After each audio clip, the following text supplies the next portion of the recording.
Let's do it. Those of you that are here, thank you so much for being here and on time today. So I am very pleased to introduce our featured speaker today. He's an out-of-work real estate agent that became a What? social media guru. Out of work real estate agent. That's how you're going to introduce me? Turned into a giant media company conglomerate. He's one hell of a golfer and definitely a guy's guy. Ladies and gentlemen, the broke agent, Eric Simon. Welcome. Thank you. Thank you for having me. Of I am course. excited to be here to disseminate brilliant social media information upon the 5 Realty group. Yeah. So, I think, well, it's an honor to have you here. I know most of us, if not all of us, follow you and have seen all of your funny memes and making the lighter side of real estate. So we know it just started out as memes. Tell us a little bit about like the backstory of the broke agent to how you got to where you are now. First off, you just invoked my rival, the lighter side of real estate. I don't know if people follow the lighter side of real estate, but that was kind of the real estate humor thing before the broke agent. So that's actually a great starting off point. That was a Facebook page, or still is, that posts kind of more e-cards and more memes that aren't funny, basically. So I started the broke agent 8 years ago as a buyer's agent. I was working in Beverly Hills for a team. I was sitting nothing but dead open houses every Tuesday, Saturday, and Sunday. I was basically their assistant, unpaid. I think I made $300 in a span of 1 year selling actual real estate or trying to sell real estate. I was cold calling, I was door knocking, and nothing was working out for me. So I basically took to social media, to Twitter specifically, as a place of solace to air my grievances and pain that I was experiencing as a real estate agent. I was 25 years old. So door knocking in Beverly Hills on a, $5-6 million listing was not ideal. I was very nervous. I was very anxious. I felt like an imposter. I felt like I was an actor, basically. And I realized that all of the real estate content that was going out at that moment was grind culture, success, suited and booted, Beverly Hills, motivational quotes, the type of shit that Ryan posts, basically. And now Ryan doesn't post that. Ryan's got a great Instagram, but like this was, prime Gary V, where everything I saw was just nonstop success. So I basically took the other route, called it the broke agent, and was basically tweeting out my inner monologue and posting those to Instagram and Facebook. So one of the things I did early on that was really important in terms of building this brand was building on all of these platforms. So I started posting YouTube videos right away. I had a rap video that now, if was still on YouTube, would certainly get me canceled. That was removed. So I was building this following on all platforms at once, and that really helped with the growth of the brand. So that's basically how it started. Okay.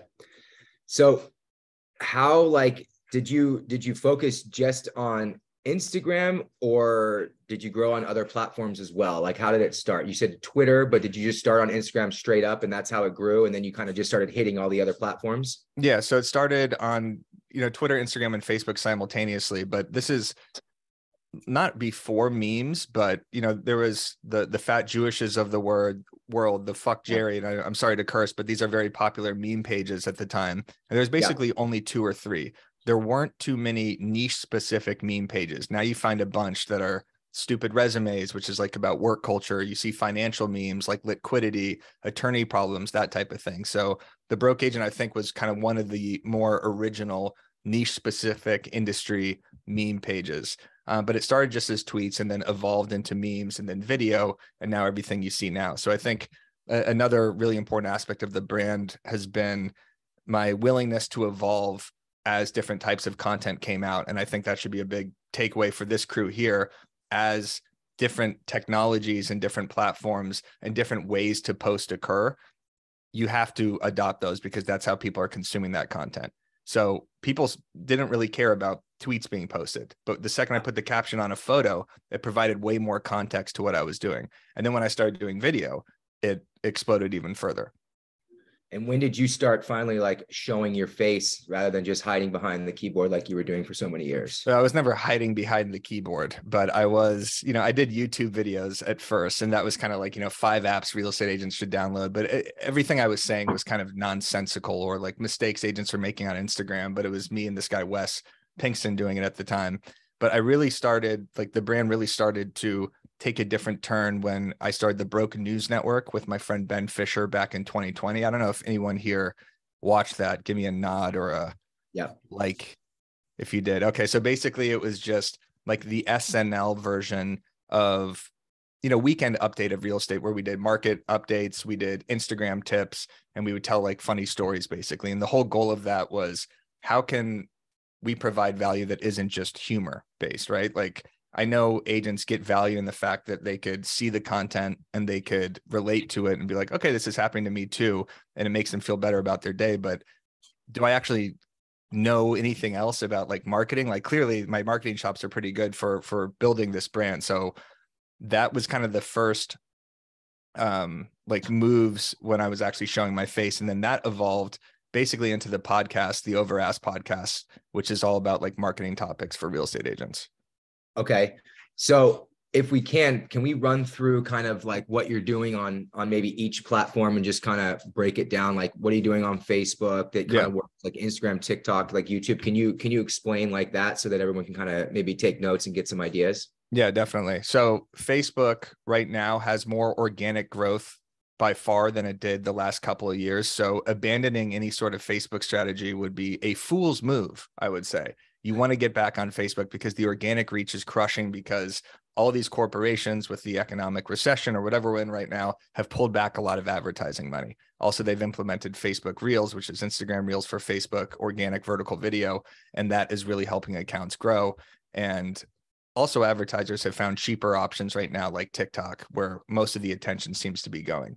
So do not abandon Facebook. What's really working right now is uploading organically to the platform. So if you're cross-posting on Instagram to Facebook, I'm seeing way less engagement than if I do it myself and upload it organically. So if you film something vertically on your phone, you don't want to necessarily just cross-post it. And when you're doing that from Instagram, a lot of them won't even cross-post if you have an audio in it, or if it's a meme of a video or something that has copyright, because Facebook's copyright rules are significantly more strict than Instagram's, even though it's run by the same, Meta company.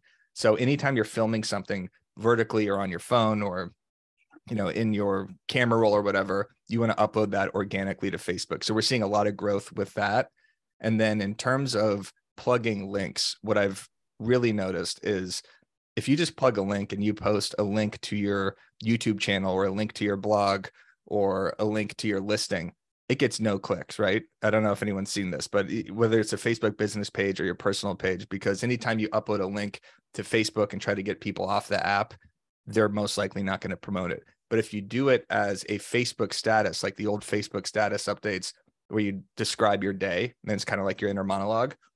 If you do that and write like 5 to 6 to 7 sentences explaining what it is, and then put the link at the bottom, you get so much more engagement. So we just did this with this ChatGPT workshop. Instead of just saying, hey, click the link below to sign up, I wrote this entire description about how AI is not going to replace real estate agents, but agents are always 3 to 5 years behind in terms of adopting new technologies, and wrote this entire thing. And that got so much more engagement than just plugging a link. So upload organically to Facebook. Don't plug links, do more Facebook status updates or actual images with the link included like in the actual status, and staying consistent with that, not just cross promoting, is what I do on Facebook.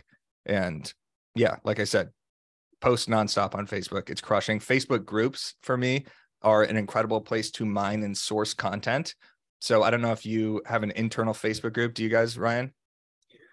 For Five, we do, right, Christina? I don't know if we started one yet. I know that I got invited to it, I'm sure. So Five does have an internal one, yes. Okay. yes.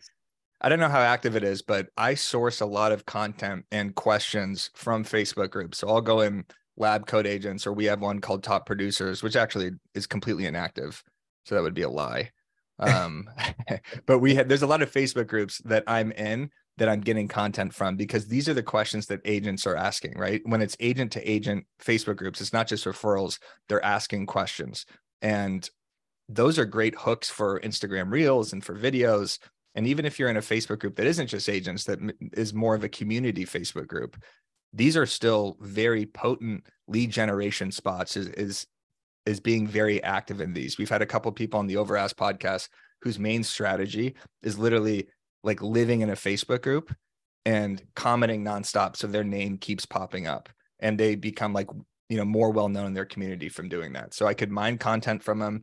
Obviously you could get referrals from them. And then Facebook group engagement wise is better than even your Facebook business page or Facebook profile page. So starting a Facebook group around a community or a hobby or something. Ryan, what are your hobbies besides stroking your hair to the moon every single morning? I do enjoy a round of golf every once in a while. Okay. And then, so I guess you could, and I'm a part of golf groups. There's other people that do it and have set it up. And that's a perfect example of one that it works and you can get engagement and get ideas and content from too. Yeah, exactly. So whether you're in that group or starting a group, the thing is when you start a Facebook group, you basically have to be the content source of that group for the first 4 to 5 months. Like people aren't going to organically populate it. You kind of have to be the driver of that. It's the same thing with the Discord community or, our referral network Facebook group. So it is kind of a time suck, but I think it's worth it to not abandon Facebook groups. And that's where a lot of the buyers are, right? Like Facebook is an aged up demographic wise in terms of who's going to be purchasing properties. And you're in OC, I'm sure. I mean, people here are everywhere, or is this just OC yeah, specific? This is a spread out from, Christina, how far are we spread here today? I think we're across the country today because we put it out there. So we're mostly Southern California. Okay. Well, yeah, regardless of where you are, Facebook groups, great place to mine buyers. So that's what we're doing on Facebook, and obviously running ads too, running ads to our lead pages, which are kind of downloadable ebooks, which I could get into for email capture. For YouTube Shorts right now, crushing. I don't know, who here, raise your hand if you're on YouTube and you're posting shorts or know what shorts are. Okay, so not too many. So YouTube Shorts are basically the TikTok of YouTube, the vertical video, the Instagram reel of YouTube. And they have their own internal algorithm outside of a YouTube algorithm. So if you don't have a YouTube page yet, maybe you aren't posting your listing videos, you're not doing, the 5 reasons you should move to OC, you should still start a YouTube channel and at least start uploading YouTube Shorts to that channel, because the organic reach with YouTube Shorts now is even better than that of TikTok and Instagram. And YouTube, from what I'm hearing from all the agents we have on our podcast, is by far the best lead generation source. Like it destroys Instagram, Facebook, Twitter, TikTok, anything like that, because those are the people that are actually watching you long form. Those are the people that are digesting your content, seeing you speak for 5 or 10 minutes, as opposed to, pointing at some captions on an Instagram reel for 30 seconds. So that's our YouTube strategy. Is we're coming out with podcasts consistently, and we're cutting up 2 to 3 shorts that could go right after those podcasts. We'll post a podcast in the morning, then we'll have 2 to 3 YouTube shorts. And you could actually cut up the short within the YouTube app itself. So you don't need an editor. Like you could literally do it as if it's an Instagram reel in the YouTube app. So I would definitely download the YouTube app and sign up for premium YouTube, so you don't have to deal with ads, and it's just a way better user experience. Am I talking too fast? Am I making any sense here? Am I speaking gibberish? You're absolutely making sense. Value, right? Yeah. We have a question here from Rochelle. Rochelle says, how long are the YouTube shorts? I don't know. I think they're up to I don't know. I think they're up to 90 seconds, maybe 60 seconds. Yeah, I would say not more than a minute or 90 seconds, right? They're anywhere from 30 seconds to maybe 90 at the most. Exactly. Pushing it for 90 seconds with the world today. But the best thing about the YouTube Shorts is that it feeds to your long form content. So in that YouTube short description, you're going to want to plug the link to the video of the long form. And you're going to title it something completely different from the long form, because it's all about titles. Like YouTube, the way you position your videos, the thumbnail and the title has to be something that someone clicks on. You have to create that sense of urgency. Like this agent said this about TikTok, and if you don't watch this, you're going to die. I mean, you can't say that. So you can say, the 5 best TikTok tips that if you miss, your business will fail, something like that. Like doing negative titles like that are clickbaity, but that's how you actually like hook people in. I mean, it's media 101, right? Yeah. And I know like people are like, oh, that's just clickbait, and maybe the video isn't exactly what's going on, but if you don't get people to click on it, then nobody's watching it, then nobody cares. Then you just uploaded something for no reason. So do you have a way to show people all these things you're talking about? Do you guys have any way to show people these things that you guys do? Do you have tutorials or anything like that? No. Okay. We will. We have ebooks. I mean, we're doing it all the time. I'm talking about it right now. Right. I'm just saying it because if somebody didn't take notes like 100 miles a minute and wanted to learn a little bit more about how to do that, how would they do that? That's all I was getting at. This is recorded and we'll post it later on the website. 100 miles a minute. Okay. I'm just kidding. Yeah, no. Well, you could use a tool called Tube Buddy, which is like a internal thing that you can plug into YouTube that actually shows you how your thumbnail is performing, how your SEO is performing with your title. It gives you the best practices for each video. It's called Tube Buddy, TUBE Buddy. So I would definitely check that out for YouTube. And then we have another question real quick here. It says, Jessica Sanchez said, should I be posting all of my reels to YouTube Shorts? Probably, yeah. Okay.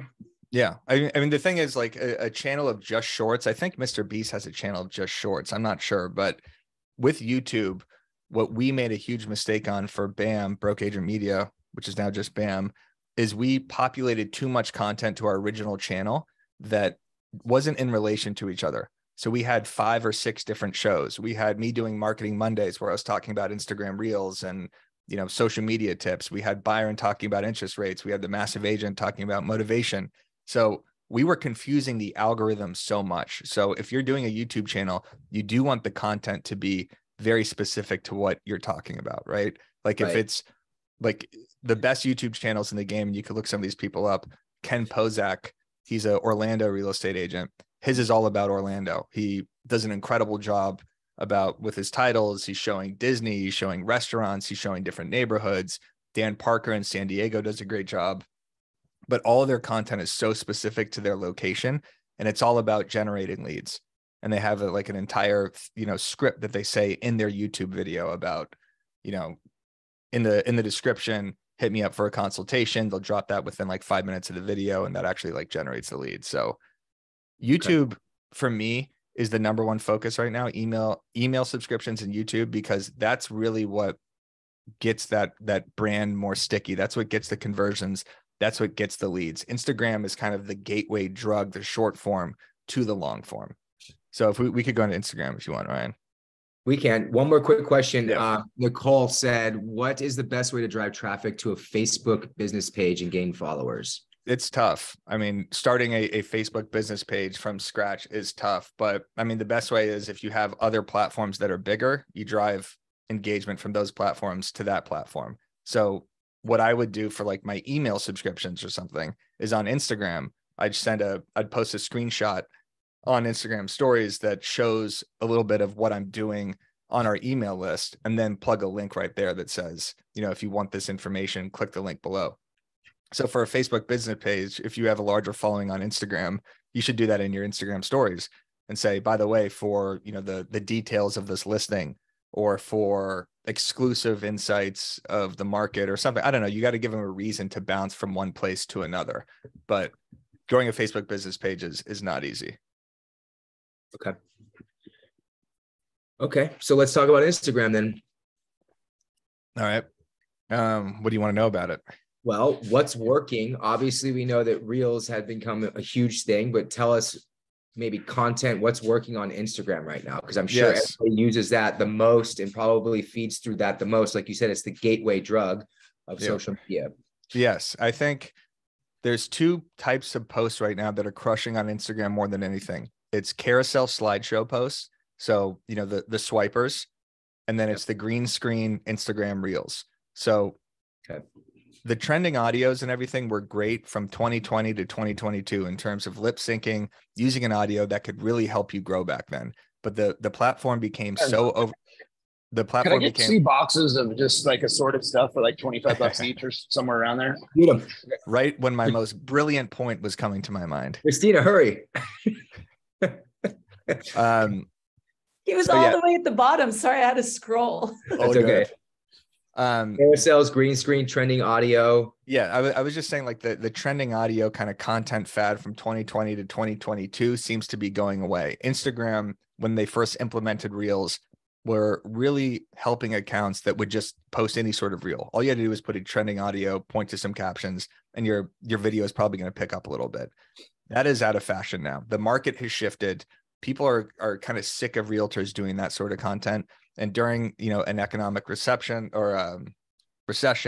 and kind of, uncertainty in the real estate market, people want more edutainment. And there was actually a Instagram trend report that mentioned this, that Gen Z, millennials specifically, they want edutainment, they want education, they want value, as opposed to just entertainment, which I think a lot of realtors kind of just went that route, which I was preaching nonstop. So, I'm sorry if anybody, well, no, it was a great way to grow the last couple of years, but now it's shifted a little bit. So the carousel posts, best way to do these is you treat them like an Instagram reel. The first slide is your hook. The first slide is what people, you got to get them to stop on that. Then you go value, value, value in 3 or 4 slides. And then your last slide is a call to action. That call to action could be a question. It could be asking them to go see more on your YouTube channel, more on your blog, or to read the caption below that provides a little bit more information.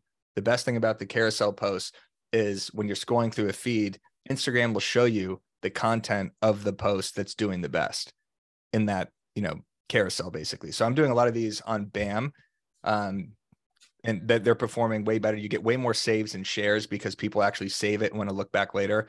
And anytime you could keep someone on a post for a longer amount of time, that's a better signal to Instagram than a like, a comment, a save, or a share. So any sort of retention you could get through an Instagram reel or a slideshow. That's why slideshows are doing so well, is because you have to actually scroll through a bunch. So I'm doing a lot of themed slideshows on the Broke Agent page, where if it's the Super Bowl, I'll do a bunch of Super Bowl memes in a row, or Valentine's Day. So keeping it on theme, you don't want 5 random things popping up. So slideshows, crushing. Instagram reels, green screens, also crushing. Okay. Hey, And then, Eric, on that yeah. carousel, can you give an example of like what an average agent would post? Would you do like coming soons, new listings, or like what would you do in that carousel? Yeah, I mean, I think we could go back to the coming soons and new listings a little bit more. That used to be like the number one faux pas, or the number one problem that agents did, was focus on listings. And they almost got so far away from that they stopped promoting their real estate business. And now that Instagram is promoting photos and carousels again, I think it's okay to start doing those. But you could do, the 5, think about it like an Instagram reel. You could literally do the 5 best coffee shops in Brentwood, swipe, swipe, swipe, swipe. And then maybe the last one's like a discount code, or, a call to action about you're hosting a buyer seminar at one of these or something like that. So I would think about them like YouTube videos. I would think about them like Instagram reels, where you're just trying to gain people's attention. Or maybe it's market statistics. Maybe it's, here's the current inventory we have right now, or here are the top 5 sales in the neighborhood. Boom, boom, boom, boom. Okay. Those aren't bad, right? No, Yeah. I think that's great. It's something pretty simple that you can put together any day of the week. Yeah. And one more thing with the green screens, doing local news articles, like the green screens are seriously the best videos right now for engagement, for hooks, and for retention, because the article that you're showing, or whatever you're showing in the green screen, is the hook. And you're basically just explaining what that is. So whether it's national news articles, or it's an article from BAM, or it's an article about the housing market, maybe you're debunking some doom and gloom headline. If you're doing a local headline and you're just like, hey, check out this new development, it's appearing, on Manning and Wilkins at this street, and this is why this development's going up, and this is how it's going to affect the neighborhood. And if you're interested in seeing it, click this, basically. So you could basically describe local news articles. It's timely, it's relevant, and they're retention heavy. So green screens and slideshows on Instagram. Okay. Can I ask a question off mute? Is that okay? Yeah. Yes. So I've kind of like struggled with this over the past years. I asked Ryan this question the other day. So what would you say, like, for a realtor that has like a personal page and a business page, or should you just merge both and just have one? You know what I mean? Because you want to be organic and be genuine, but at the same time, there's a fine line of like, hey, do I post too much of my personal, or do I just focus on one business page specifically? Great question. And I would never ask Ryan that question. I would only focus your questions to me, the expert. Ryan has no idea what he's talking about. So I would merge the 2 accounts into one, because the personal content always seems to perform better than the real estate content half the time. Like, you want to be posting your stories as your authentic self. Like, obviously show them, while you're at open houses, inspections, show the background of real estate on your stories. But it's those videos and those posts about you and Christmas with your family, or what you're eating that actually gets engagement. Move Me to Texas, Katie Day does this on her stories all the time. She's constantly posting her food. I know that's like the most cliche thing ever, but she talks about the organic engagement she gets about like, oh, what restaurant is this? That looks so good. Or, you know, she's posting her husband, her new baby, like all that sort of stuff, you know, gets engraved in your client's head, and they actually find a deeper connection with you because they see you personally, as opposed to like a real estate robot pumping out different real estate picks and everything. So I would definitely merge those. So with that being said, what about the handle name? Would you change the handle name to something real estate, you know, like real estate, so people can find you as such, or just it can be whatever you want it to be? The first line in your profile is super important. So you could put real estate in that line. So if you go on your Instagram profile, and then you could say, you know, blah, blah, blah, real estate agent. Okay. So it doesn't necessarily have to be in your handle. I certainly wouldn't put your brokerage in your handle, just Right. because, I don't know, like people switch brokerages all the time. You kind of pigeonhole yourself for doing that. Like if, you know, you're Keller Williams, Chad 66 or something like that, like Brian's old handle, then you switch brokerages, then what's going to happen? You know, you got to become 5 I'm Chad. impressed that you knew I used to be a Keller Williams. Were you actually? No, for real, we were at Keller Williams before we were at 5. No joke. Oh, nice. Classic. That's a good guess. The Keller Williams to 5 pipeline. Thank you. That's a great question, Nicole. And thank you, Eric. Actually, I did tell her the same thing. I told her to merge them and have one. So just because you got that from me. So we're at 11 o'clock, but I wanted to ask, would you guys rather him talk about the power of email or maybe talk about podcasts? What would you guys rather hear more about? Or I could just farm questions, whatever you guys want. Or we could do Q&A at this point if you guys just want to go ahead and Q&A it. What do you guys want to do? Let's Q&A it and throw them in there, because I do have a question. Eric, what about people that, Tessa's running in with a question. Power of email. Of course she is. She wants the power of email. Of course she is. Watch out. She's also coming with a punch. The power of email? Yeah, power of email is one, but I do have another one. What about people, you see this a lot where they've paid somebody to do their social media, those posts that are like, you know, you can get an Etsy that has all those posts. Does Instagram recognize that that's not organic? Like, is it worse to post those or not do anything at all? I guess is my question. So there's Instagram recognizes repeat content. So if everybody's using the same, say your brokerage has a Valentine's Day template and 50 agents post that thing. I don't know what that does for anybody, right? Like, I don't know what, and I just did a video about this like a couple of months ago, like posting a 4th of July Happy 4th graphic. People know it's the 4th. That post gets no engagement. It doesn't really do much for you. But anytime you post, you're still setting up those digital real estate signs in people's heads. So it could kind of go one way or the other with those. But for like Canva graphics, if you could customize them to your own style and branding and put your branding on it, your own text, your own colors, your own I think that's completely fine. I mean, we have a Canva template platform that we use, but it's kind of more like guidelines for agents or ideas. So if you have a couple graphics like that, that's fine, but that should not be your only content strategy. And it doesn't hurt you if you schedule posts. A lot of people think it does, but I don't think it does. But Instagram still likes to be used as it's intended. So anytime you're uploading something organically in stories, you'll see if you film a video in stories, that'll perform video better than if you film it on your phone and then upload it to stories. Just like with Instagram Reels, if you post a TikTok to Reels, as opposed to just filming it in Reels, it does better. So anytime you could use these apps as intended, it's preferred, but it's not going to like hurt you if you do those graphics. I know that was like 5 different answers where I rebutted myself 5 different times, but there's something there.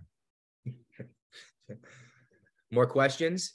Do the email real quick, because I know we're over a little bit. If you can stay and touch on the email. Yeah, I don't really know what I was going to say about this. I just wrote down the power of email. The power of email obviously. And how to like basically how to you can end it with emails are powerful. Yeah, emails are great. Get them. Now the email subscription or email subscribers you control. Instagram, we don't control. Instagram, Facebook, Twitter, the algorithms are constantly changing. People are getting their accounts removed on Instagram. There's copycat accounts. Your engagement is up, your engagement's down. You could get your profile removed.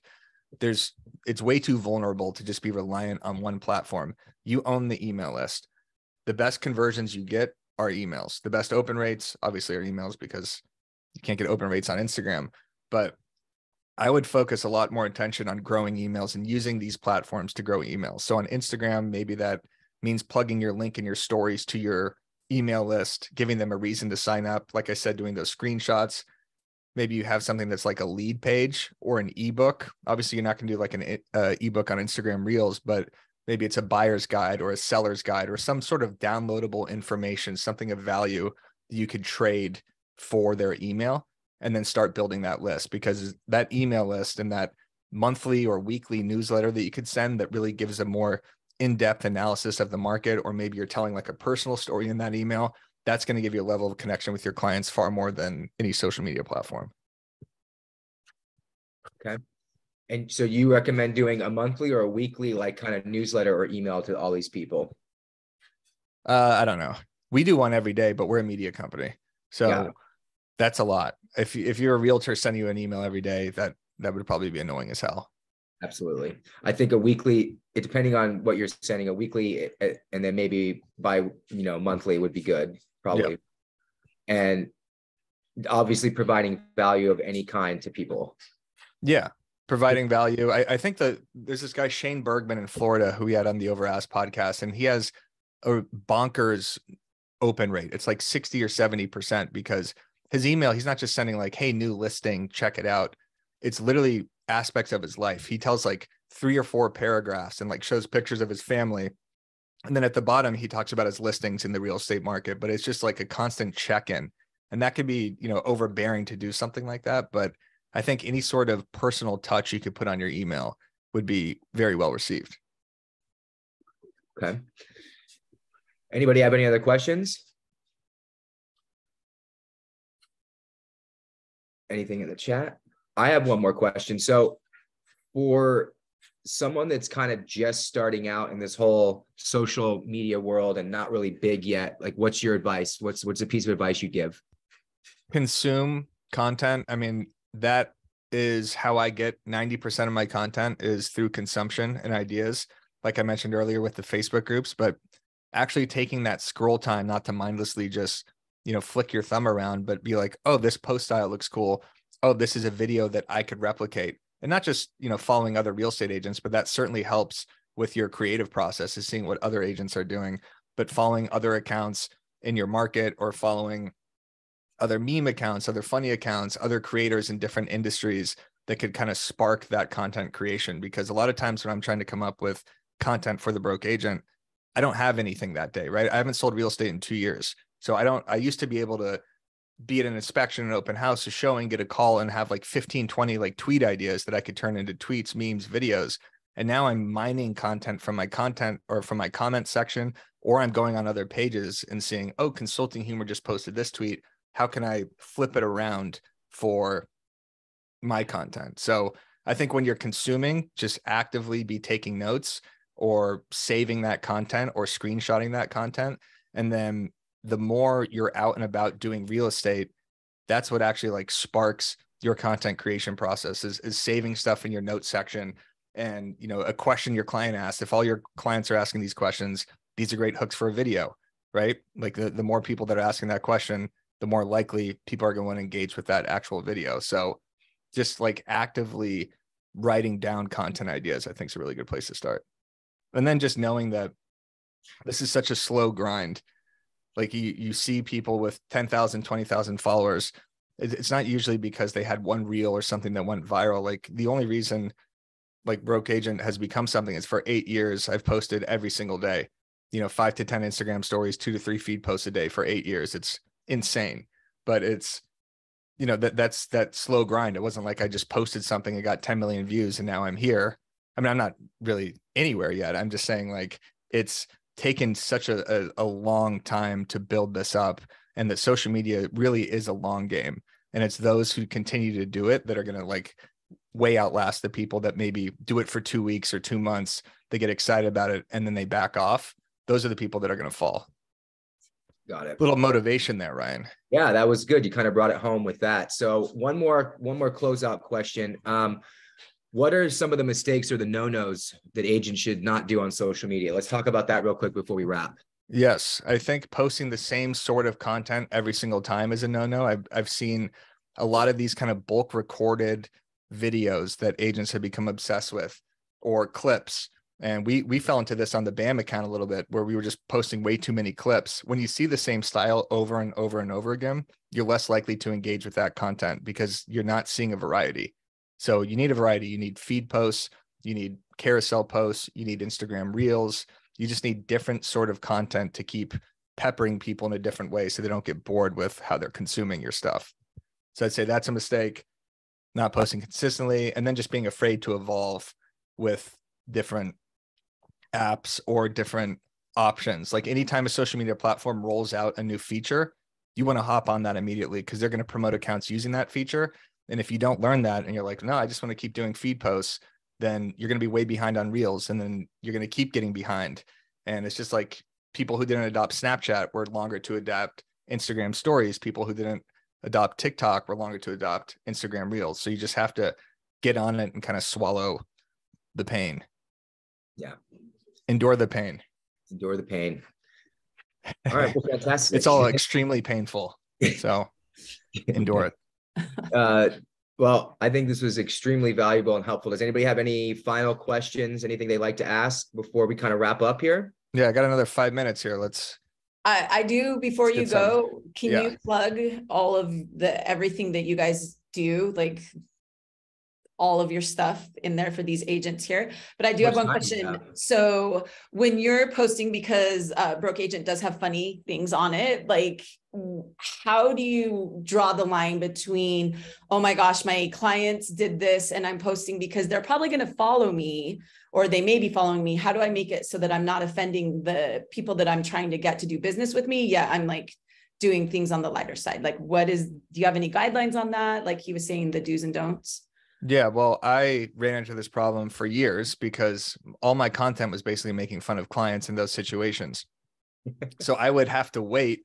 When something would come up in a deal, I would have to wait 2 or 3 or 4 months until that deal was closed and that client, because all my clients followed me. So I would have to wait. I would not be making fun of your clients at all at this point. Like that sort of content is kind of out the window. It's more edutainment, educational type of stuff. Like you want to be providing value. They don't want to see people being like, oh my God, my buyer just showed up with their entire family. Like that's funny when I post it, but what if your client sees that and they're like, well, damn, like my dad was in town. Of course he wanted to see the property. This person's clearly talking about me. I don't want to work with an agent that's doing this. So avoid making fun of clients completely. So I think that should be the line. You could talk about funny situations and awkward encounters.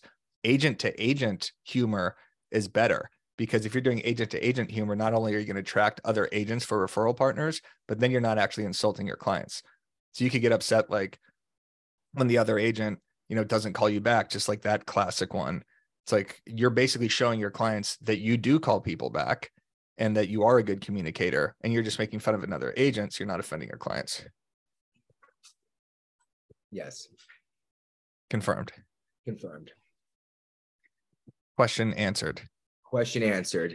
Exactly how I wanted it to. Thank Any you. other Question questions? successfully Any answered. other comments? Anybody have anything to say before we let Eric get off the hot seat? Anyone got any problems with me? God. Anyone want to fight? Oh, I just saw Come Tessa at me. raise her hand. When can we get this cage matched? Oh my gosh. Great job, brother. Great job across the board. What? Thank you. Andy Dane Carter It pops sounds in. like Andy Dan Carter screaming from somewhere. How did I not mute screaming him? from He Newport snuck Beach. in. Andy, you coming to or from a secret meeting? Yeah, always. Yep. Sure am. Of course he is. Well, again, Eric, thank you so much for taking the time today. It was an honor and a privilege to have you. Thanks for all the content. Keep doing what you're doing. We all love it. And you definitely make real estate more fun with all of the nonsense that you post and all of the value that you bring to the industry. So thank you again. Thank you. Everyone follow @NowBAM on Instagram. That is the BAM Instagram channel. Check out our blog, nowbam.com. Subscribe to our YouTube. That's all I got. May the force be with you all. Yes, fantastic. Tell Mac I Awesome. say Thank you hello. so It was much. an honor being here. Great meeting some of you at the 5 party in Vegas. That was fun. Yes. Okay. All right. All right. Thanks, guys. Thanks, everybody. Thanks, Eric. Goodbye. Goodbye.